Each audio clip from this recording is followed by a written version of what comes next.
नमस्कार दोस्तों, आप सबका स्वागत है मेरे चैनल पर। आज का विषय है कर्म या भाग्य। हमारा जीवन कर्म के अधीन है या भाग्य के अधीन है, और इस कर्म और भाग्य के बीच में ज्योतिष का क्या स्थान है। जो लोग कर्मवादी हैं वो तो यही कहेंगे कि सब कुछ कर्म से ही संभव है, और जो भाग्यवादी लोग हैं वो यही कहेंगे कि बिना किस्मत के कुछ नहीं होता, बिना भगवान की मर्जी के तो एक पत्ता तक नहीं हिलता। तो आइए इसके बारे में जानते हैं। सबसे पहले हम लोग कर्म के बारे में बात कर लेते हैं। कर्म मतलब कि हमारे कार्य और प्रयास। यह तो हम बचपन से सुनते आए हैं, जैसे कर्म करेंगे वैसा ही फल पाएंगे। भगवत गीता में भी श्री कृष्ण जी ने अर्जुन को कर्म का महत्व समझाते हुए कहा, कर्ण्य व अधिकार अस्ति माँ फलेशु कदाचन, कि हे अर्जुन तू कर्म कर, फल की चिंता मत कर। जैसे कि एक छात्र अगर मेहनत करता है तो संभव है कि परीक्षा में उसके अच्छे ही अंक आएंगे। एक किसान अगर खेत में मेहनत करता है तो संभव है कि उसकी फसल अच्छी ही उगेगी। पर क्या ऐसा हमेशा होता है? शायद नहीं। भाग्यवादी लोग क्या कहते हैं? भाग्यवादी लोग कहते हैं कि इस जन्म में जो कुछ भी हो रहा है वह पूर्व जन्म के कर्मों का ही फल है। भाग्य से ही सब कुछ होता है। हम नहीं जानते कि हमारा जन्म कहाँ पे होगा, किसी अमीर के घर पे होगा या गरीब के घर पे होगा। और बात तो सही है। हमने बहुत सारे लोग ऐसे देखे हैं जो ना तो इंटेलिजेंट है ना ही मेहनत करते हैं, फिर भी अच्छे अच्छे पदों पर बैठे हुए हैं। और हमने ऐसे भी लोग देखे हैं जो मेहनती भी बहुत हैं, इंटेलिजेंट भी बहुत हैं, और फिर भी असफल हो जाते हैं। तो क्या सब कुछ भाग्य से ही होता है? आपका क्या मानना है? कर्म या भाग्य, कौन अधिक महत्वपूर्ण है? इस विषय में भगवान श्री कृष्ण जी ने गीता के 18वें अध्याय में श्लोक नंबर 13 और 14 में बड़े ही स्पष्ट निर्देश दिए हैं।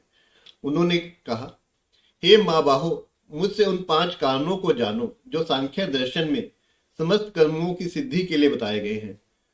अधिष्ठानम मतलब कि आधार, वातावरण आवश्यकता, कर्ता मतलब कि कार्य करने वाला, कर्णम मतलब कि टूल्स इंद्रिया सेंसेस साधन, चेष्टा मतलब कि प्रोसेस क्रियाएं, और देवम मतलब कि भाग्य।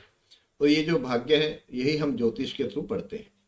अब किसान जब बीजों को खरीदते हैं तो उसकी पास्ट परफॉर्मेंस के हिसाब से उन्हें पता होता है कि किसकी ईल्ड ज्यादा होगी। तो एक जब छोटे से बीज में ये पहले ही निर्धारित है कि उसकी ईल्ड क्या हो सकती है, तो क्या यही रूल एक छोटे बच्चे पे लागू नहीं होता? क्या हम उसकी कुंडली से यह नहीं निकाल सकते कि उसमें क्या क्षमता है, वह आगे आने वाले समय में उसकी क्या क्षमताएं डेवलप हो सकती हैं? पर क्या उसका फ्यूचर होगा, यह हम डिसाइड नहीं कर सकते, क्योंकि उसके फ्यूचर के लिए इन 5 का होना आवश्यक है। आइए इसको एक एग्जाम्पल से समझते हैं। सबसे पहले अधिष्ठानम के एग्जाम्पल को लेते हैं। अब मान लीजिए केसर की फसल है। केसर जो है कश्मीर का पौधा है, ठंडे इलाके का पौधा है। अब किसी की इच्छा हुई कि उसको हम हरियाणा और पंजाब में उगाएंगे। अब वहां पे करता तो है, करने वाला भी है, वहां पे साधन भी है, प्रयास भी है, और वहां पे उस केसर के पौधे के लिए लिखा हुआ है कि वह पौधा बड़ा होके अच्छा एक केसर का पौधा बन सकता है। पर वह कार्य होगा क्या? नहीं होगा, क्योंकि यहाँ पे एनवायरमेंट ही नहीं है, वातावरण ही नहीं है। तो मतलब यहाँ पे अधिष्ठानम ही नहीं है, तो वह कार्य सिद्ध नहीं होगा। अब कर्ता की बात करते हैं। अब मान लीजिए एक घर है जहाँ पे एक लड़का है जिसकी उम्र शादी लायक हो गई है।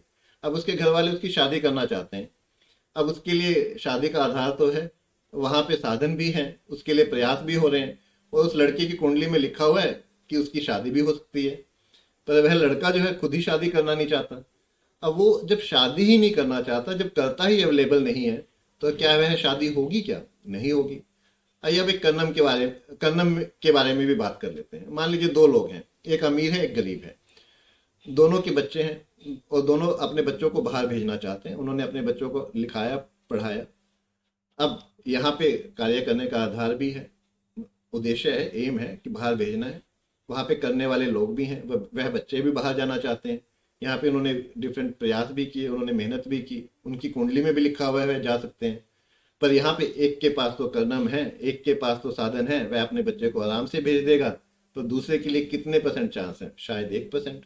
तो अब आप यहाँ पे देख सकते हैं कि जब तक इन 5 कारकों का समावेश नहीं होता तब तक कोई भी कार्य पूरा नहीं होता। इससे हमें क्या पता लगता है कि सही साधन, सही मेहनत और ईश्वर में विश्वास के साथ ही कोई कार्य हो पाए। तो हमें क्या करना चाहिए? हमें भाग्य को स्वीकार करना चाहिए, हमें अपनी क्षमताओं के बारे में जानना चाहिए, जिसके लिए ज्योतिष एक माध्यम हो सकता है, और हमें अपने कर्मों पर ध्यान देना चाहिए, क्योंकि जो कर्म आज हम करेंगे वही आने वाले भाग्य के लिए नींव को रखेंगे।